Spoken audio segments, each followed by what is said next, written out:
Мен Жетісу облысы Кербұлақ ауданы Сарыбұлақ ауылдық округі Қарағаш ауылының тұрғыны Сыбанқұлов Ермек Көпжасарұлы мынандай менің құқығым тапталғаны туралы осы құқығымды қорғап беретін мені бір қорғаушыны іздеу мақсатында осы бейне баянды түсіріп отырмын.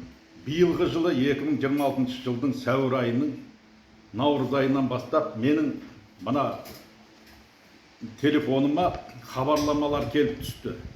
Сіз осындай көлік құралдарына салық төлеуіңіз керек деген. Мен оны басында елең қылмадым. Бұл енді бір қателікпен жіберілген шығар деп. Бұл бірақ қайта келе берген соң мен Кербұлақ аудандық кірістер басқармасына барып, мынау қандай салық сіздердің талап етіп отырғандарыңыз деп айтып едім. Ол кісілер өздерінің компьютерлік дерек қорларын ашып, менің ЖСН-ім арқылы менің атыма бір МТЗ-80 тракторы және оның тіркемесі тіркелгені, осыған салық төлеуім керектігін айтты.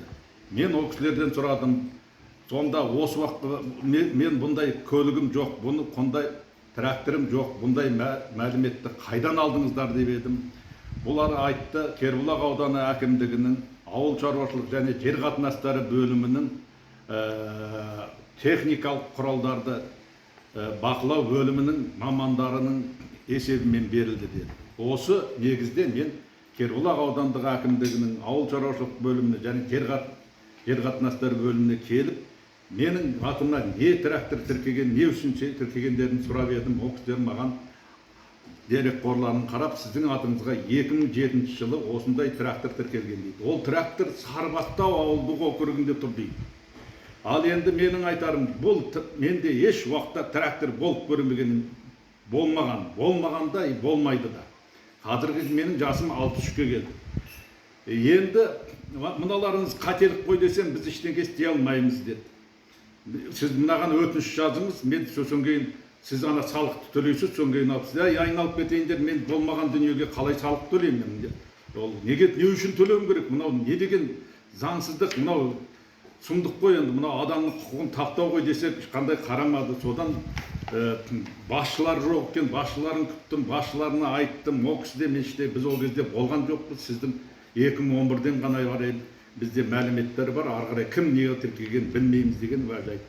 Содан мен аудандық прокуратураға шағым бердім, арыз бердім. Ол кісілер қарап, тура жаңағылар кісілерден ешқандай әрекетсіз ауыл шаруашылық бөлімінен осындай не себеп екенін алғанда маған сол туралы жауап берді.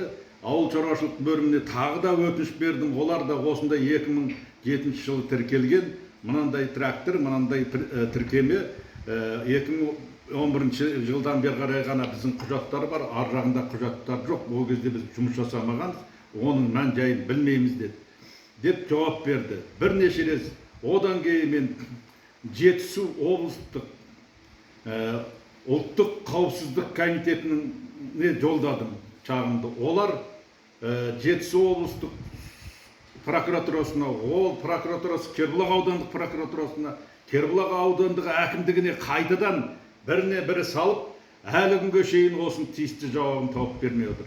Енді одан кейін Жетісу облыстық сотына да шағым бердім. Ол кісілер жергілікті сотқа шағым беруіңіз керек деп айтты. Енді мен мына құқықтар енді кешелі бері менің бүкіл есеп шоттарымды бұғаттап, менің құқығымды шектеп қойды. Мен қалай күн көремін? Менің бәр қарап отырғаным қазір жалақыма қарап отырмын. Мен енді мынау жалған дүниеге, жалған мүлікке мен қалай салық төлеуім керек? Құрметті мынау теле жүргізуші Даудамайсыз бағдарламасы және де басқа да бағдарламалар болып, менің мына құқығымды қорғап берулеріңізді, заңды түрде қорғап берулеріңізді сұраймын. Маған көмек көрсетулеріңізді сұраймын. Менде қолымда қазір міне бірнеше құжат, міне барлық мекемелерге берген арыздарым тұр. Ол арыздарға жауап берген жауаптар осы міне жинақталып, сәуір айынан бері қарай міне осыны мен әлі тамыз айы болды, міне әлі заңды ешқандай шешім табылмай келе жатыр. Осыған көмек көрсетулеріңізді сұраймын.